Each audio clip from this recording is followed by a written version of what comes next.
Hello बच्चों, आपका स्वागत है श्याम सर की क्लास में। बच्चों, आज हम भौतिकी कक्षा 12 का अगला टॉपिक शुरू करने वाले हैं। कक्षा 12 भौतिकी अध्याय फर्स्ट, वैद्युत आवेश तथा क्षेत्र, इलेक्ट्रिक चार्ज एंड फील्ड। उसका हम अगला टॉपिक शुरू करने वाले हैं वैद्युत आवेश के प्रकार, अर्थात वैज्ञानिकों ने वैद्युत आवेश के प्रकार का निर्धारण कैसे किया, उसको हम लोग इस टॉपिक में जानने वाले हैं। उसके पहले हम लोग एक नए मोटिवेशन के साथ इस क्लास की आगाज करते हैं। बच्चों, मेहनत देखिए बच्चों, मेहनत तो सीढ़ियों की तरह होती है। मेहनत तो सीढ़ियों की तरह होती है और भाग्य लिफ्ट की तरह होता है, क्योंकि सीढ़ियां हमेशा ऊंचाई की ओर ले जाती हैं, लेकिन लिफ्ट किसी भी समय बंद हो सकता है। इस हौसले के साथ आप इस क्लास की आगाज हम करते हैं और इस क्लास को आप लोग अच्छे से देखिए और पढ़ करके अपने कंसेप्ट को क्लियर कीजिए।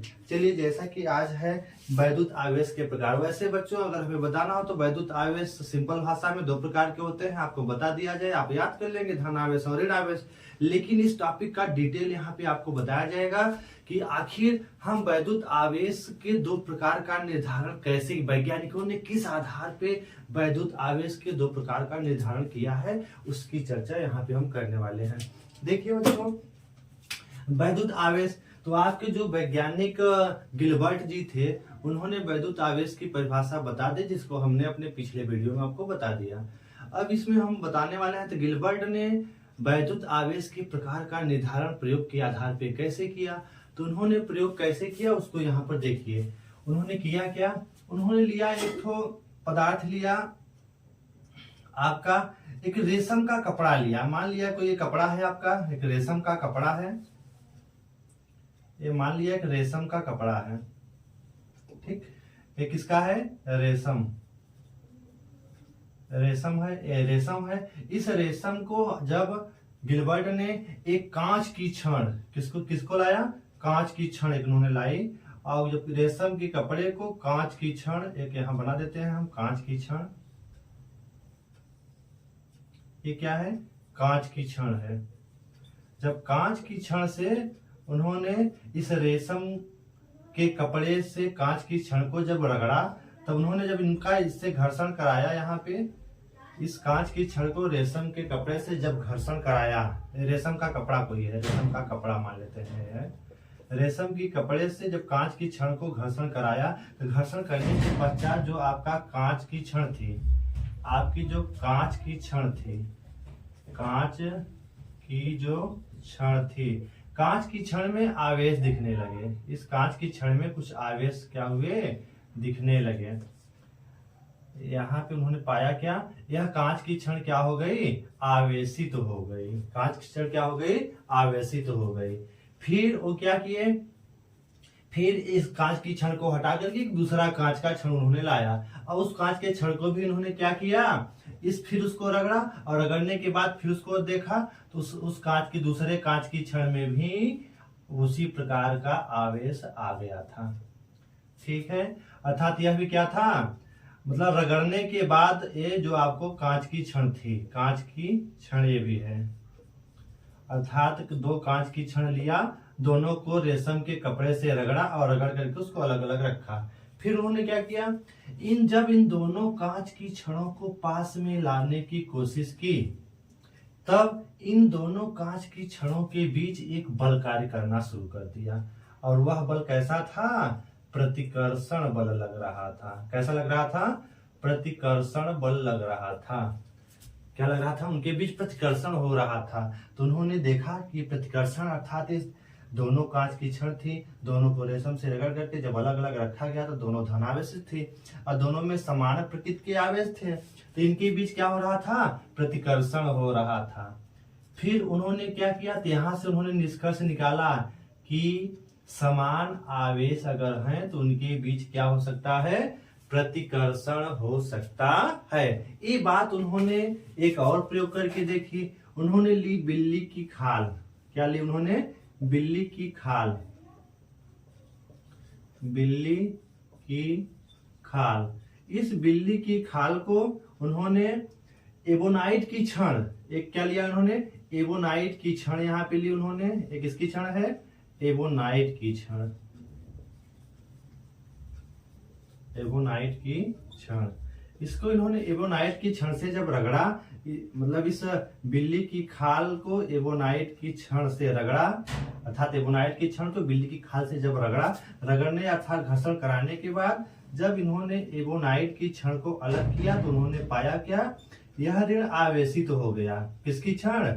एबोनाइट की जो क्षण थी, एबोनाइट की जो क्षण थी वो क्या हो गई, ऋण आवेशित हो गई। फिर वो वही काम फिर दोहराए, एक और एबोनाइट की क्षण उन्होंने लिया, फिर इसको बिल्ली की खाल से घर्षण कराया, घर्षण कराने के पश्चात उन्होंने उस एबोनाइट की क्षण को थोड़ा सा ले जाकर के उस क्षण के दूर में रखा। इस एबोनाइट की क्षण में भी क्या थे, ऋण आवेश थे। फिर जब इनको दोनों को पास कराने की कोशिश किए तो इनके बीच भी क्या लग रहा था, प्रतिकर्षण हो रहा था। क्या हो रहा था, प्रतिकर्षण हो रहा था। तो इन्होंने देखा कि जब प्रतिकर्षण इसके बीच और इसके मतलब समान आवेशों के बीच क्या हो रहा था, प्रतिकर्षण हो रहा था, तो इन्होंने पाया क्या कि समान पदार्थ हैं, तो इनके बीच भी आवेश क्या हो सकते हैं, समान हो सकते हैं, अर्थात उनके बीच क्या हो सकता है, प्रतिकर्षण।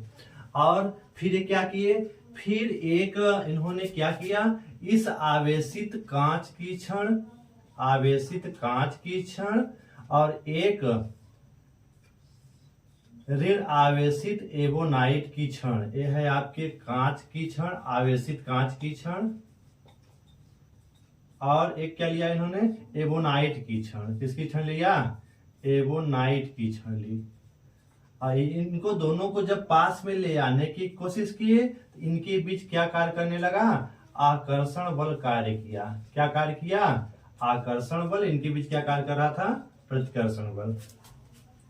इसका मतलब क्या हुआ, इन्होंने देखा कि भैया ये आकर्षण हो रहा है, क्या हो रहा है, प्रतिकर्षण हो रहा है। यहाँ आकर्षण, यहाँ क्या हो रहा है, प्रतिकर्षण। तो इसके आधार पे, इस प्रेक्षण के आधार पे गिलबर्ट ने कहा कि आवेश दो प्रकार के हो सकते हैं। क्यों, एक प्रकार में उनके बीच प्रतिकर्षण बल कार्य कर रहा है और दूसरे में क्या कर रहा है, आकर्षण बल। इस आधार पे उन्होंने सोचा कि आवेश दो प्रकार के हो सकते हैं, लेकिन क्या उन्होंने क्या उसका नाम हो उन्होंने नहीं बता पाए।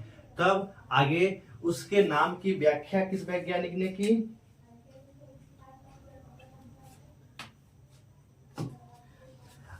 अब जब इन्होंने कहा कि दो प्रकार के हो सकते हैं, आवेश कितने प्रकार के हो सकते हैं, दो प्रकार के, लेकिन कौन कौन से हो सकते हैं नाम नहीं दे पाए। तो एक वैज्ञानिक थे, अमेरिकी वैज्ञानिक फ्रैंकलिन उनका नाम था। क्या नाम था बच्चों, फ्रैंकलिन, फ्रैंकलिन। क्या नाम था उनका, फ्रैंकलिन।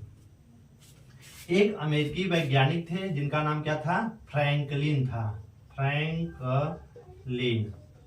उनका पूरा नाम है फ्रैंकलिन, उनका पूरा नाम है उनका बेंजामिन फ्रैंकलिन। उनका पूरा नाम क्या है, बेंजामिन फ्रैंकलिन नामक वैज्ञानिक ने, ये अमेरिकी वैज्ञानिक थे, इन्होंने कहा कि वो जो दो प्रकार के आवेश हो सकते हैं वो कौन कौन से होते हैं। तो उन्होंने कहा एक आवेश होता है जिसे नाम दिया उन्होंने धनात्मक आवेश। एक जो आवेश हो सकता है उसको उन्होंने नाम क्या दिया, धनात्मक आवेश। और दूसरा जो हो सकता है उन्होंने नाम क्या दिया, ऋणात्मक आवेश। क्या नाम दिया, ऋणात्मक आवेश। इस तरह से फ्रैंकलिन ने आवेश के दो प्रकार बताई। एक का नाम था धनात्मक आवेश, दूसरा क्या था, ऋणात्मक आवेश। चलिए हम लोग इसके आवेश की व्याख्या थोड़ा सा आगे करते हैं डिटेल से। तो इसको बच्चों आप देख करके अच्छे से समझ लीजिएगा।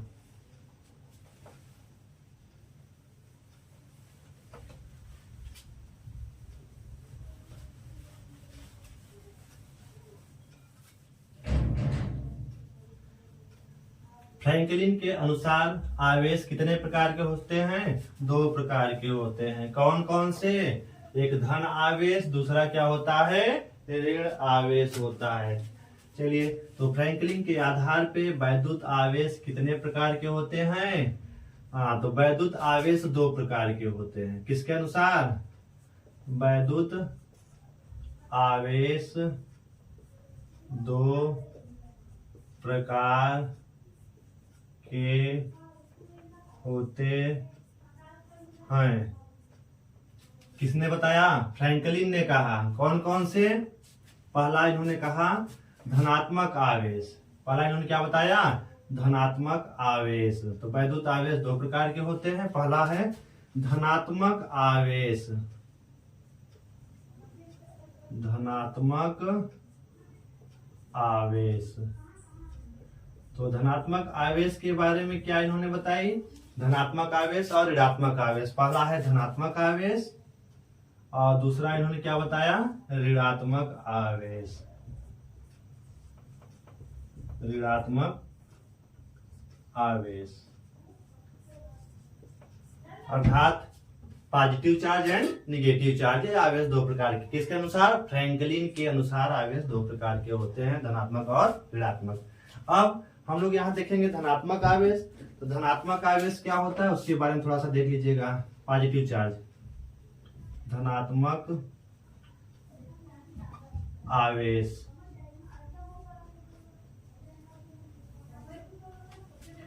धनात्मक आवेश किसे कहते हैं? तो इसको आप लोग देखिए, पॉजिटिव चार्ज जो होता है इसको आप पॉजिटिव चार्ज लिख सकते हैं। पॉजिटिव चार्ज, पॉजिटिव चार्ज,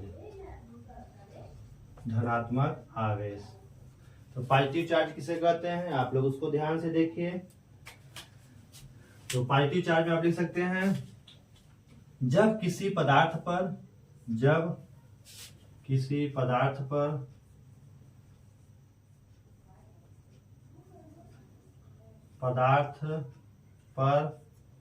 जब किसी पदार्थ पर इलेक्ट्रॉनों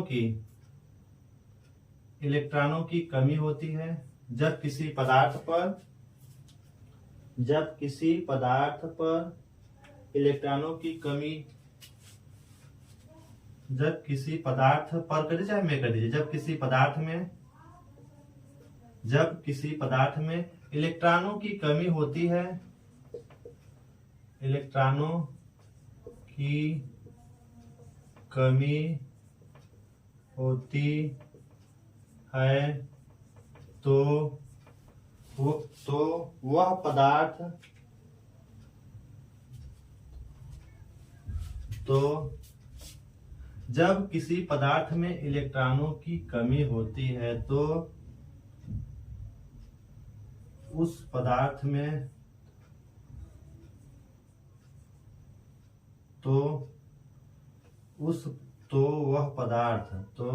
वह पदार्थ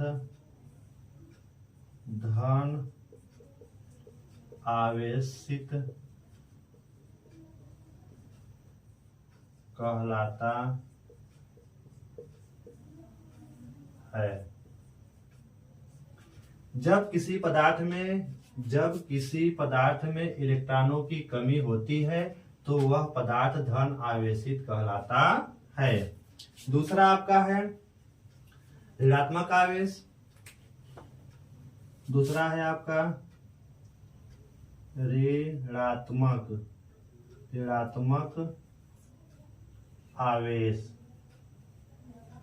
ऋणात्मक आवेश। ऋणात्मक आवेश अर्थात negative charge, negative charge. Negative charge में क्या होता है बच्चों? जब किसी पदार्थ में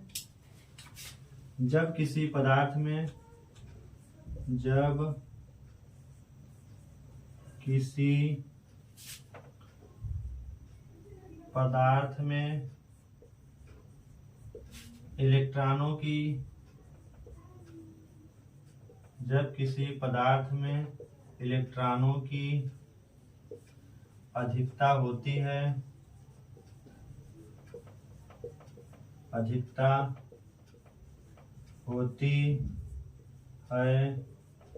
तो वह पदार्थ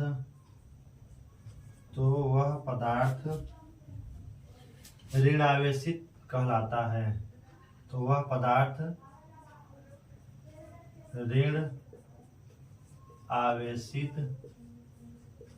पदार्थ ऋण आवेशित कहलाता है।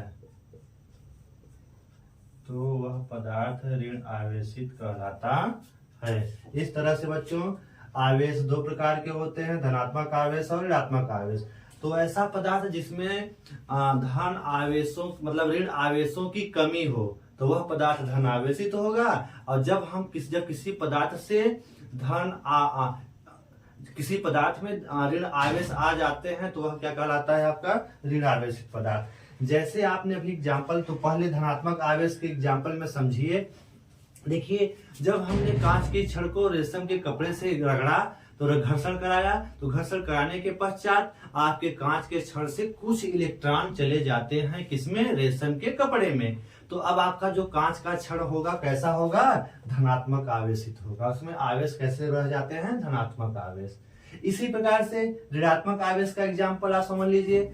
जब हमने बिल्ली की खाल से किसी एवोनाइट की छड़ को जब हमने घर्षण कराया, तो घर्षण कराने के पश्चात जब हमने एवोनाइट की छड़ से देखा क्या कि एवोनाइट की छड़ ऋण आवेशित हो गई। इसका मतलब क्या है कि बिल्ली की खाल से कुछ इलेक्ट्रॉन्स आ जाते हैं एवोनाइट की छड़ में, अर्थात अब एवोनाइट की छड़ में इलेक्ट्रॉनों की क्या हो जाती है, अधिकता हो जाती है, जिससे हमारा एवोनाइट की छड़ क्या हो जाती है, ऋण आवेशित हो जाती है। अतः बच्चों इस टॉपिक को आप पढ़ करके आप वैद्युत आवेश के प्रकार की अच्छी तरह से पूरी तरह से व्याख्या पढ़ सकते हैं।